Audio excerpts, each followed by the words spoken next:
इससे पिछले एपिसोड में हमने देखा कि सैम और बकी अपनी अपनी जिंदगी की परेशानियों से जूझ रहे हैं, जहां सैम मिलिट्री की मदद कर रहा है और अपनी बहन की फाइनेंशियली मदद करना चाहता है, और बकी उन सभी लोगों से माफी मांगना चाहता है उनके अपनों को उसने मारा था। और इसी बीच गवर्नमेंट एक नए कैप्टन अमेरिका को पूरी दुनिया के सामने इंट्रोड्यूस करती है। अब आगे इस एपिसोड की शुरुआत में एक कॉलेज का लॉकर रूम देखने को मिलता है, जहां पर वो आदमी है जो अब नया कैप्टन अमेरिका बन चुका है। यहाँ पर वो अपने पुराने दिनों को याद करता है और उसकी गर्लफ्रेंड और उसका बेस्ट फ्रेंड आ जाते हैं। यहाँ इस आदमी का नाम जॉन वॉकर है और इस पर अब नए कैप्टन अमेरिका बनने की जिम्मेदारी है, और इसकी गर्लफ्रेंड और इसका बेस्ट फ्रेंड लमार इसे यही बताते हैं कि अब उसकी जिंदगी पूरी तरह से बदल चुकी है, और जॉन भी इस बात को एक्सेप्ट कर चुका है। इसके बाद ये उसी कॉलेज के फुटबॉल ग्राउंड में चले जाते हैं, जहाँ पर नए कैप्टन अमेरिका का एक इंटरव्यू पूरी दुनिया में पॉडकास्ट होने वाला है। यहाँ पर इंटरव्यू के दौरान जॉन यही सारी बातें बताता है कि किस तरह से स्टीव रॉजर्स उसके लिए एक बड़े भाई के समान है, और उस पर जो नए कैप्टन अमेरिका बनने की जिम्मेदारी है वो उसके लिए भी एक बड़ी चुनौती है। यहाँ पर हमें पता चलता है कि जॉन को गवर्नमेंट ने उसकी बहुत सारी योग्यताओं के लिए चुना है, क्योंकि वो एक फिजिकल और मेंटल ट्रेनिंग में हमेशा फर्स्ट आया था, इसीलिए उसे नए कैप्टन अमेरिका के लिए चुना गया। ये इंटरव्यू बकी और सैम भी देखते हैं। ये इंटरव्यू खत्म होने के बाद हमें सैम देखने को मिलता है जो एयरफोर्स के बेस पे जा चुका है, और वहाँ वो लेफ्टिनेंट टॉरस के साथ कहीं जाने की प्लानिंग कर रहा है। अब यहाँ पर बकी भी आ जाता है और वो सैम को कहता है कि उसे कोई अधिकार नहीं है उस शील्ड को किसी और को देने का, क्योंकि स्टीव ने उसे चुना था न कि किसी और को। यहाँ पर सैम उसे बताता है कि वो इस वक्त कैप्टन अमेरिका बनने की तैयारी में नहीं है, उसके सामने अभी एक बड़ी प्रॉब्लम है। बकी उससे उस प्रॉब्लम के बारे में पूछता है, सैम उसे फ्लैग स्मैशर और उनके कनेक्शंस के बारे में बताता है। कहता है अगर ये लोग अपने मकसद में कामयाब हुए, दुनिया में विद्रोह छिड़ जाएगा और अराजकता फैल जाएगी। और अब सैम लेफ्टिनेंट टॉरस के साथ जर्मनी के लिए रवाना हो जाता है, और बकी भी जबरदस्ती उसके साथ चला जाता है, क्योंकि वहाँ पर इन्हें फ्लैग स्मैशर्स के एक बेस का पता चला है, और इन्हें पूरा शक है जो पैसे उन्होंने उस बैंक से चोरी किए थे उन पैसों का यूज वो हथियार खरीदने या फिर जहरीली दवाओं के लिए करेंगे। और वहाँ जब ये दोनों पहुँचते हैं, ये देखते हैं फ्लैग स्मैशर्स का ग्रुप एक ट्रक में बहुत सारा माल भरकर कहीं लेकर जा रहा है। ये दोनों ट्रक यहाँ से रवाना हो जाते हैं, और बकी किसी तरह एक ट्रक में चढ़ जाता है। वहाँ उसे बहुत सारी अजीब सी दवाइयाँ मिलती है और एक अजीब सी लड़की देखने को मिलती है। उसे लगता है इन लोगों ने उसे किडनैप किया है, लेकिन वो लड़की इन्हीं लोगों में से एक है। वो बकी को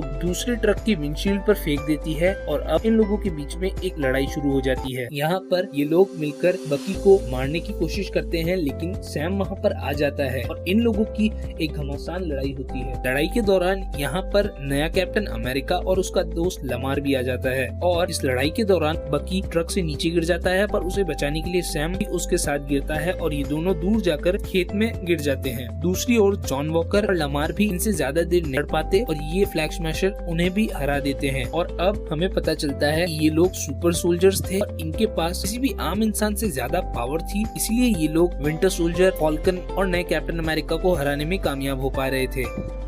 अब यहाँ पर उन खेतों से उठकर फॉल्कन और विंटर सोल्जर पैदल एयरपोर्ट की तरफ जा रहे हैं, और इसी बीच इन्हें जॉन वॉकर मिलता है जो जीप में है, और उसके साथ लेमार है, और ये दोनों फॉल्कन और विंटर सोल्जर को अपने साथ बैठने के लिए कहते हैं, लेकिन वो मना करते हैं, और किसी तरह ये उन्हें मना कर अपने साथ एयरपोर्ट के लिए ले जाते हैं। रास्ते में सैम जब इन लोगों से पता करता है कि आखिर इन लोगों को फ्लैग स्मैशर्स का कैसे पता चला, तो ये लोग उसे बताते हैं कि उन लोगों ने सैम का ड्रोन रेडविंग हैक किया था। यहाँ पर ये लोग सिर्फ गवर्नमेंट की अच्छाइयाँ बताते हैं, और बकी इन सब से ऊब जाता है, क्योंकि न तो वो जॉन को नए कैप्टन अमेरिका के रूप में देख सकता है, न ही उनकी बातों से सहमत है, इसीलिए वो वहाँ से चला जाता है। और वहीं सैम को जॉन बातों ही बातों में स्टीव का चमचा कह देता है, और स्टीव भी बकी के साथ वहाँ से चला जाता है।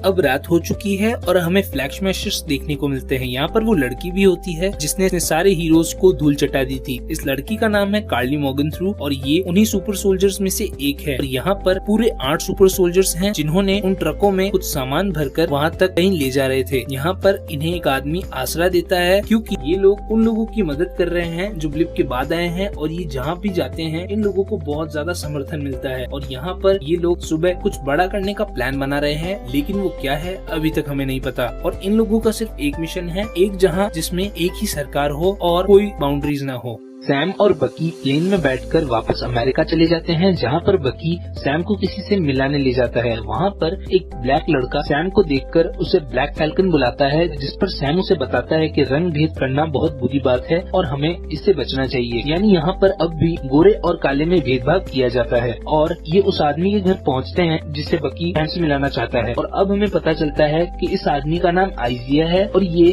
स्टीव रॉजर्स के साथ बनाया गया दुनिया का पहला ब्लैक सुपर सोल्जर था, जिसने अमेरिका की सेवा की, लेकिन उसके बदले में उसे 30 साल के लिए कैद कर लिया और उसकी बॉडी पर एक्सपेरिमेंट करते रहे। उसे सैम और बकी को देखकर गुस्सा आता है और कहता है कि निकल जाओ मेरे घर से। ये दोनों यहाँ से बाहर जाते हैं और अब सैम बकी पर गुस्सा होता है क्योंकि उसने स्टीव के साथ साथ कभी किसी को नहीं बताया दुनिया में एक ब्लैक सुपर सोल्जर भी था।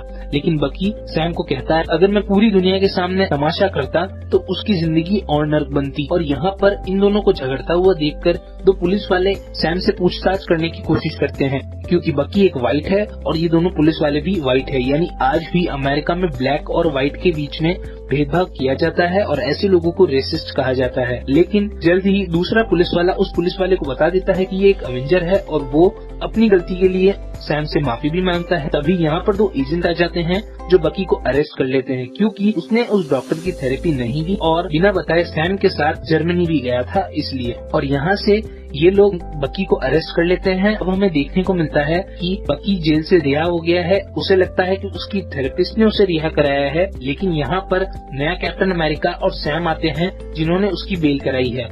यहाँ से ये डॉक्टर बकी के साथ साथ सैम को भी उसी पुलिस स्टेशन में एक थेरेपी सेशन के लिए ले जाती है और वहाँ पर इन दोनों की अंडरस्टैंडिंग करवाती है ताकि ये दोनों एक मिशन में एक साथ अच्छे से काम कर सके। यहाँ पर ये दोनों एक दूसरे से बात करते हैं। बकी अब भी सैम से गुस्सा है क्योंकि उसने वो शील्ड को किसी कचरे की तरफ फेंक दिया जो उसके खास दोस्त स्टीव की इकलौती निशानी थी। वहीं सैम इस बात से गुस्सा है, उसने आइजिया के बारे में किसी को भी नहीं बताया, न सैम को, न स्टीव को और न किसी और को। ये दोनों आपस में मान जाते हैं और एक दूसरे से वादा करते हैं कि इस मिशन के बाद ये दोनों अपने रास्ते चले जाएंगे। और डॉक्टर ये सब नोट कर इन दोनों को यहाँ से जाने देती है। यहाँ से बाहर ये लोग जॉन वॉकर से मिलते हैं। दरअसल जॉन वॉकर अब भी सुपर सोल्जर्स यानी फ्लैग स्मैशर्स को ढूंढ रहा है और ये बकी और सैम को बताता है कि ये लोग अलग अलग जगह छुपे हुए हैं और हम लोग इन पर नजर रखे हुए हैं, लेकिन इनकी परफेक्ट लोकेशन हमें नहीं पता, क्योंकि ब्लिप के बाद इस पूरी दुनिया में बहुत सारे ऐसे रिफ्यूजी कैंप्स बन चुके हैं जिन्हें दुनिया भर की सरकारें अब अपनाने से मना कर रही है और उन्हें उनके देश में ही जगह नहीं मिल रही। और ऐसे में इन सुपर सोल्जर्स यानी फ्लैग स्मैशर्स को हर कोई पनाह दे रहा है और इसीलिए ये लोग लोगों के लिए दवाइयाँ, खाना और एसेंशियल चीजें चुरा कर ले जा रहे होते हैं। दूसरी तरफ अब हमें फ्लैग स्मैशर्स देखने को मिलते हैं जिन्हें जॉन ने ढूंढ लिया था और पूरी मिलिट्री इन पर हमला करने के लिए आई है, लेकिन जॉन इन लोगों को लीडर के बारे में बताता है और उसका नाम है कार्ली मॉर्गनथ्रू। अंत में ये इन दोनों को अपने साथ काम करने के लिए ऑफर करता है, लेकिन ये दोनों अपने तरीके से काम करना चाहते हैं और जॉन इन लोगों को कहता है कि अगर ये लोग इसके साथ नहीं हैं तो ये लोग उसके रास्ते में भी ना आए। यहाँ से सैम और बकी अपने रास्ते चले जाते हैं और जॉन वॉकर और लमार अपने रास्ते। अब हमें देखने को मिलता है कि सैम और बकी रास्ते में हैं और ये दोनों आपस में बात कर रहे हैं और सैम और बकी सैम को बताता है कि अगर कोई इन फ्लैग स्मैशर्स के बारे में जानकारी दे सकता है तो वो है जीमो। जीमो वो शख्स है जिसकी वजह से सिविल वॉर हुई थी। उसी ने टोनी स्टार्क को उसके माता पिता के हत्यारे बकी के बारे में पूरी सच्चाई बताई थी। क्योंकि वो हाइड्रा के बहुत सारे सीक्रेट्स जानता है, इसीलिए वो इन फ्लैग स्मैशर्स को भी जानता होगा और ये लोग अब उसके पास जाना चाहते हैं। दूसरी तरफ हमें जीमो देखने को मिलता है जो एक बहुत कड़ी सुरक्षा वाली जेल में है और इसी के साथ ये एपिसोड यहीं खत्म होता है। तो ये थी पूरी कहानी एपिसोड 2 की। अगर आप इसके अगले एपिसोड देखना चाहते हैं तो उसका लिंक आपको डिस्क्रिप्शन और वीडियो हमारे चैनल पर मिल जाएगा। Thanks for watching.